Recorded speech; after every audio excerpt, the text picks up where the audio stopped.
kids carrying around bags and bags of their pins. You'll see people flipping through books. Ballrooms that are just dedicated to trading pins.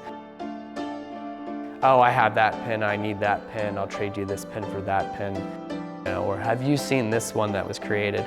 And it's actually quite fun to see the designs that these people come up with. You always hear rumors each year, like what's the hot pin? Or they want to make sure they get this special one from California. In the 1970s, we believe a team from Taiwan came to the Little League World Series and they made their own lapel pins. So the team ended up giving the pins to the other teams throughout the World Series. And the following year then, we saw other leagues doing it as well when they came to the Little League World Series.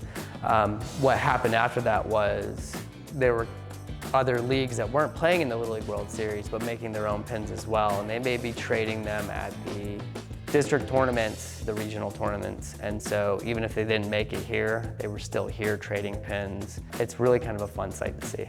In the 1980s, in 1983, Little League created their own souvenir pin for the Little League World Series, and it was actually based on a hot air balloon that was here in 1982. The pin actually says Little League World Series, and now there's not a date on that pin. In 1984, they started to make their own dates on them as well, so that way you knew what year was what.